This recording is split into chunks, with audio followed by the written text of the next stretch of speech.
नमस्कार दोस्तों। तो दोस्तों, भगवान श्री हरि ने बताया माता गाय ने दिए स्त्रियों को 3 श्राप। मित्रों, एक दिन देवर्षि नारद मुनि नारद का जाप करते हुए वैकुंठ में आते हैं। तब माता लक्ष्मी और भगवान श्री हरि शेषनाग की शैया पर विश्राम कर रहे थे। तब नारद मुनि ने भगवान श्री हरि को प्रणाम किया और बोले, हे प्रभु, आज मेरे मन में 3 प्रश्न उठ रहे हैं, जिसका हल जानने हेतु मैं आपके पास आया हूँ। तभी श्री हरि मुस्कुराते हुए बोले, हे वत्स नारद, आपका स्वागत है। आप अपने सारे प्रश्न निसंकोच होकर कहें और मैं अवश्य इन्हीं प्रश्नों का उत्तर आपको दूंगा। तब देवर्षि नारद कहते हैं, हे प्रभु, आप ही जगत के पालनहार हैं और सृष्टि के रचयिता हैं। आप ही ने सारे मानव जाति के कल्याण हेतु अनेक प्राणियों की उत्पत्ति की है, किंतु आज मैं सर्वश्रेष्ठ प्राणी गाय के बारे में जानना चाहता हूँ। मेरा पहला प्रश्न है कि आखिर क्यों गाय ने भी स्त्रियों को श्राप दिया था। मेरा दूसरा प्रश्न है कि एक मनुष्य को वह कौन सी चीजें हैं जिसे गाय को खिलाने से पुण्य या पाप मिलता है। और मेरा तीसरा प्रश्न है, गाय एक पवित्र प्राणी होने के बावजूद क्यों उसे झूठा अन्न खाना पड़ता है। तब मित्रों, भगवान श्री हरि मुस्कुराते हुए बोले, हे मुनिवर, आपने समस्त मानव कल्याण हेतु अत्यंत महत्वपूर्ण प्रश्न किए हैं। गाय को माता के समान पूजनीय माना जाता है और गाय में 33 कोटि देवी देवताओं का वास होता है। यह सबसे पहले पवित्र प्राणी है, जिसकी उत्पत्ति समुद्र मंथन के समय देवी लक्ष्मी के साथ हुई थी। जिस घर में गाय की पूजा और सेवा की जाती है, वहाँ देवी लक्ष्मी हमेशा अपनी कृपा दृष्टि बनाए रखती है। मैं आपके प्रश्नों के उत्तर इस एक पवित्र कथा के माध्यम से देना चाहता हूँ। जो भी मनुष्य इस कथा को ध्यान से पूरा सुनेगा, उसके भाग में 32 अपराध माफ करता हूँ और मृत्यु के बाद उस व्यक्ति को श्री कृष्ण के धाम लोक स्थान मिलता है। तब नारद मुनि कहते हैं, हे प्रभु, मैं इस पावन पवित्र कथा को पूरा ध्यान से सुनूंगा और मानव जाति कल्याण के हेतु में इसका प्रचार भी करूंगा। कृपा आप इस कथा को सुनाइए। तब भगवान श्री हरि कहते हैं, हे नारद, एक समय की बात है, मध्य देश में एक किसान जिसका नाम श्याम था और उसकी गाय का नाम नंदिनी था। श्याम हर दिन अपनी गाय को चराने के लिए खेतों में ले जाता, उसकी हर रोज नित्य सेवा करता था। नंदिनी भी अपने मालिक श्याम से बहुत अधिक लगाव रखती थी। उसका एक बछड़ा भी था जो हमेशा उसके साथ रहता था। वे दोनों एक दूसरे से प्रेम पूर्वक व्यवहार करते थे। इसी तरह कई सालों तक श्याम अपनी गाय नंदिनी की सेवा करता रहा और नंदिनी भी उसे बहुत सारा दूध देकर श्याम और उसके परिवार का पोषण करती थी। श्याम गाय के दूध को बेचकर अपने परिवार का पालन करता था। फिर कुछ दिनों के बाद श्याम का विवाह गांव के एक किसान की बेटी के यमुना से हुआ। यमुना दिखने में तो सुंदर थी, लेकिन वह एक लालची और क्रूर स्वभाव की स्त्री थी। जिस दिन वह विवाह करके श्याम के घर आई थी, तभी से वह श्याम को अपनी मांगें पूरी करवाने के लिए हठ किया करती थी। हमेशा उसे भला बुरा और अपशब्द बोलती थी। वह हर दिन सुबह देर से जागती थी तथा देर से भोजन बनाती थी और बचा हुआ वासी भोजन अन्य गाय को खिलाती थी। तब भगवान श्री हरि कहते हैं कि हे नारद, फिर एक दिन यमुना ने स्वयं के लिए कुछ गहने खरीदने के लिए श्याम को मना लिया और कहा कि ओ जी, सुनते हो, हमारे गाय का जो बछड़ा है उसे हम बेच देते हैं, वैसे भी हमें इसकी कोई ज़रूरत नहीं है।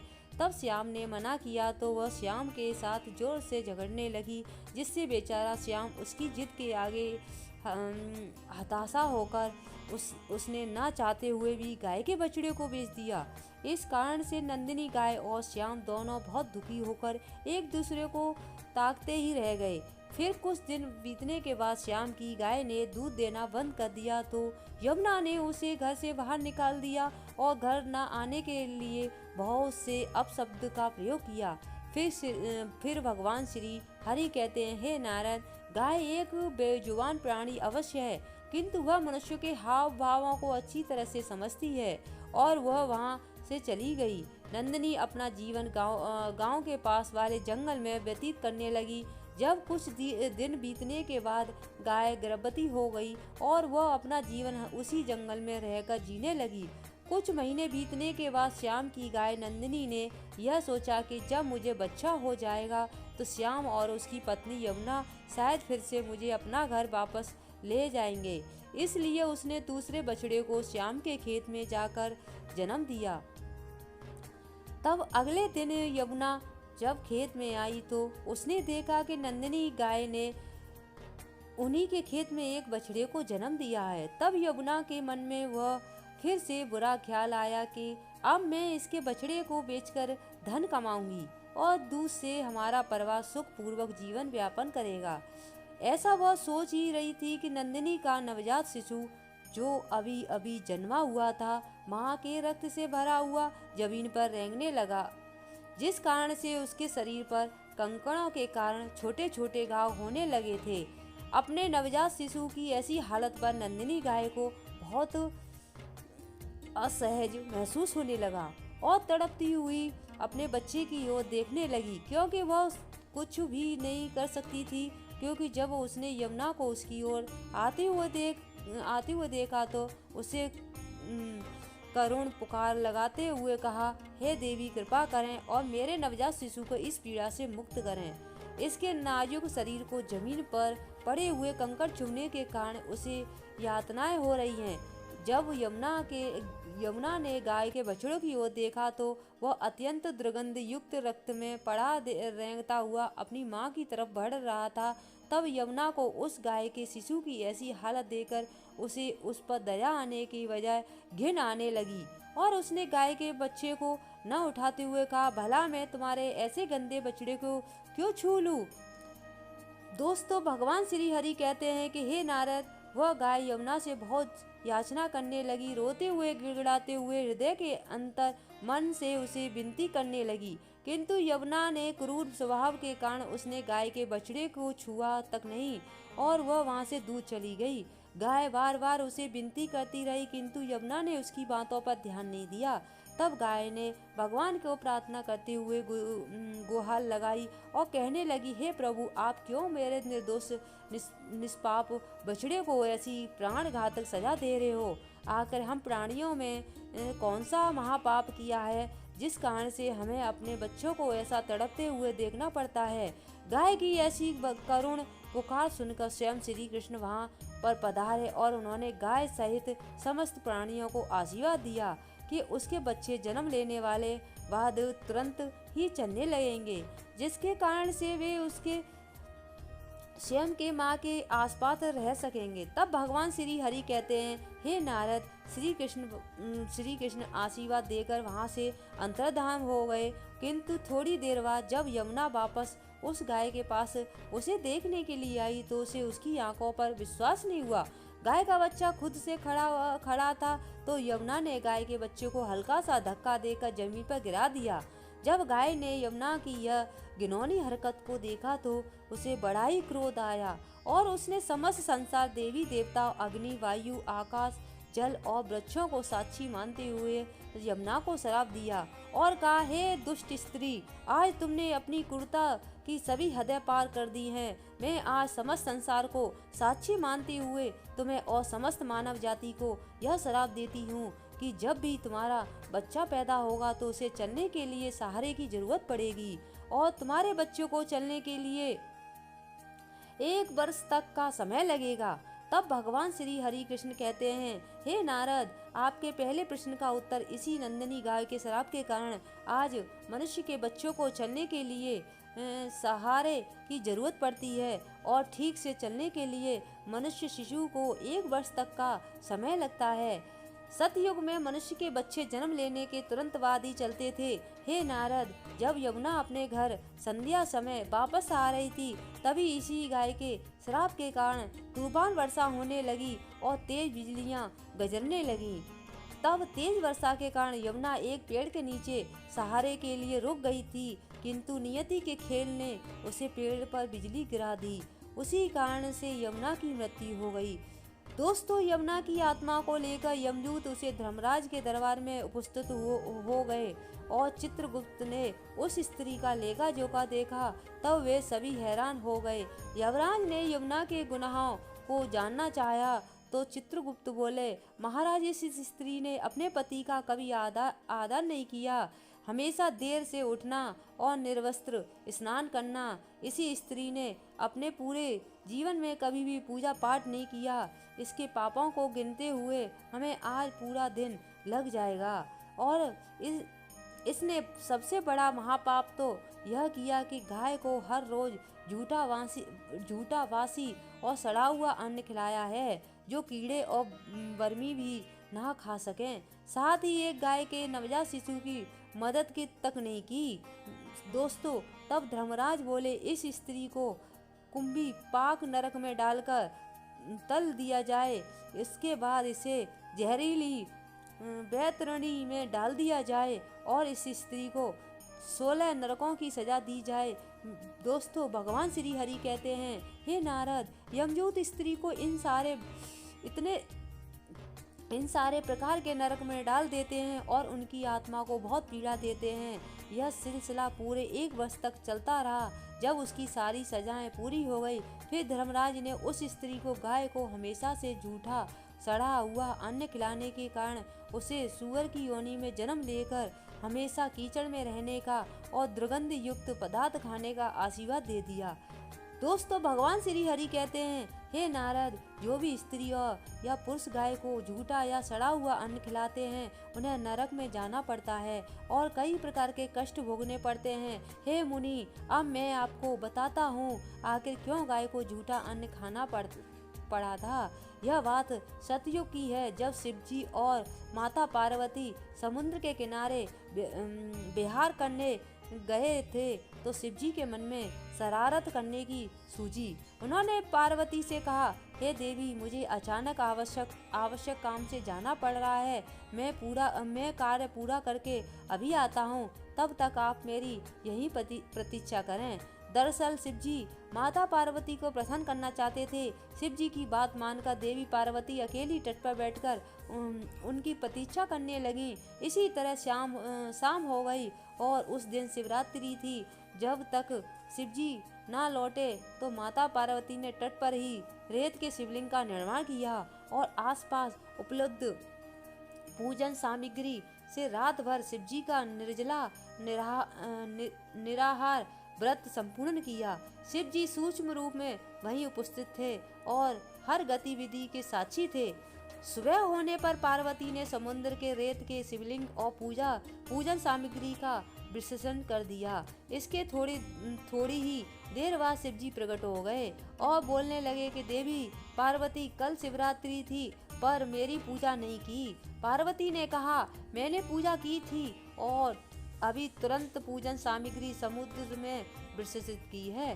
शिवजी अभी भी पार्वती के साथ और ठिठोली करना चाहते थे। उन्होंने कहा, पार्वती, मुझे तो पूजा का कोई चिन्ह दिखाई नहीं दे रहा है। अगर आपने पूजा की है तो परिणाम दीजिए। माता पार्वती भी समझ चुकी थी कि भगवान शिव उन्हें जानबूझकर सता रहे हैं, क्योंकि जो जगत की हर घटना का साक्षी है उसे परिणाम की क्या आवश्यकता है।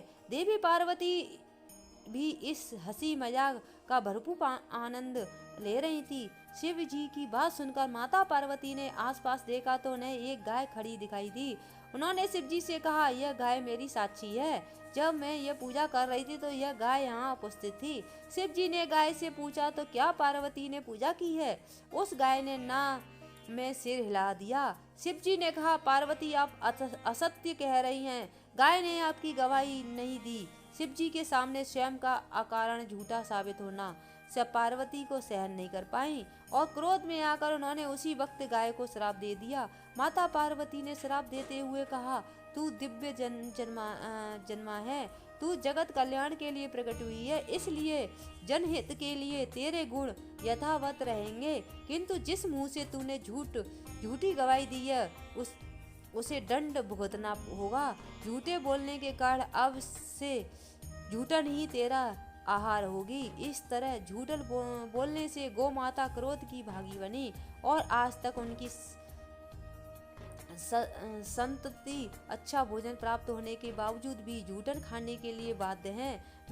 दोस्तों, भगवान श्री हरि कहते हैं, हे नारद, मैं आपको गाय के विषय में महत्वपूर्ण जानकारी देता हूँ। अक्सर मनुष्य गाय से पुण्य पाने के लिए कई प्रकार के व्रत पूजा पाठ करते हैं, किंतु उन्हें एक गाय को यह कुछ चीजें भूलकर भी नहीं खिलानी चाहिए। द्वार पर आई हुई गाय को कभी भी बिना रोटी खिलाए जाने न दें। गौ माता को रोटी और ताजी हरी घास खिलाना चाहिए। यूं भी हम हर दिन पहली रोटी गौ माता के लिए बनाते हैं, इसलिए हमेशा उस रोटी को प्यार से गौ माता को खिला दें। गौ माता को रोटी खिलाने से हमें बहुत ही पुण्य मिलता है। गौ माता को कभी भी बासी और सड़ा हुआ गला खाना नहीं खिलाना चाहिए। भूख लगने पर मजबूरी में गौ माता वह खाना खा ले तो लेती है, लेकिन इसका दुष्परिणाम पड़ता है, जिसके कारण से हमारे घर में नकारात्मकता आती है। गौ माता यह एक शाकाहारी पशु होती है, इसलिए कभी भी गौ माता को जबरदस्ती मांसाहार खिलाने की चेष्टा भी ना करनी चाहिए। ऐसा करना महापाप के समान होता है। हमारी कुंडली में दोष है कि जिसके कारण हमें लगातार परेशानियों का सामना करना पड़ रहा है, तो गौ माता को रोटी खिलाते समय कुछ उपाय कर लेते हैं। जैसे यदि कुंडली में चंद्र दोष है तो आप रोटी पर सफेद मक्खन, नमक या घी लगाकर गौ माता को खिलाएं। यदि कुंडली में शनि दोष है तो रोटी बनाते समय आटे में थोड़े से काले तिल मिलाकर आटा गूंदें और इस आटे की ताजी रोटी बनाकर शनिवार या अमावस्या के दिन गौ माता को खिलाएं। इसी तरह मंगल या गुरु दोष है तो रोटी के ऊपर हल्दी लगाकर गौ माता को खिलाएं। यह उपाय करने पर हम इन सभी दोषों को दुष्प्रभाव से काफी हद तक अपना बचाव कर सकते हैं। गौ माता को प्रतिदिन रोटी और घास खिलाने से लाभ होता है और पित्त दोष भी मुक्ति मिलती है। इसी तरह कुंडली में या शनि की 7.5 या महादशा है तो हर शनिवार को और अमावस्या को काले रंग की गाय को घास या रोटी खिलाएं और उसकी पूजा करें। इससे शनि दोष कम होता है। गौमूत्र यानी कि गाय का मूत्र बहुत ही उपयोगी, पवित्र और स्वास्थ्य की दृष्टि से अत्यंत हितकारी होता है। आध्यात्मिक दृष्टि से तो गौमूत्र का महत्व भी साथ ही वैज्ञानिक और स्वास्थ्य की दृष्टि से गौमूत्र के बहुत से लाभ बताए गए हैं। गौमूत्र में बहुत से खनिज पदार्थ और स्वास्थ्यवर्धक तत्व होते हैं जो हमारे शरीर की शुद्ध करते हैं और बहुत से रोगों से भी बचाते हैं। साथ ही गौमूत्र छिड़कने से वातावरण में शुद्धता और पवित्रता व्यस्त हो जाती है। इसलिए हमारे शास्त्रों में शरीर को निरोगी रखने के लिए प्रतिदिन गौमूत्र का सेवन करना तथा घर में गौमूत्र को छिड़कने के लिए कहा गया है। गाय के दूध, दही, घी, गोबर और गौमूत्र से बनने वाले मिश्रण को पंचगव्य कहते हैं। पंचगव्य को पाप नाशक कहा जाता है और हमारे हिंदुओं की एक धार्मिक विधि प्रायश्चित करने में उपयोग किया जाता है। पंचगव्य को बनाने वाली सभी वस्तुएं अत्यंत उपयोगी होती हैं, जो स्वास्थ्य के लिए लाभदायक तो है, साथ ही औषधि गुणों से भी भरपूर है। दोस्तों, भगवान श्री हरि कहते हैं, हे नारद, मैंने आपके सारे प्रश्नों के उत्तर दिए हैं। तब नारद मुनि कहते हैं, हे प्रभु, मैं धन्य हो गया। आपने मुझे दिव्य ज्ञान से मेरी सारी शंकाओं को दूर कर दिया। मैं इस दिव्य ज्ञान का प्रचार समस्त मानव जाति के कल्याण हेतु अवश्य करूँगा। तो दोस्तों, यह कहानी कैसी लगी? अगर अच्छी लगी हो तो लाइक और कमेंट में ओम नमः शिवाय और चैनल को सब्सक्राइब कर देना। मिलती है अगली कहानी में दोस्तों।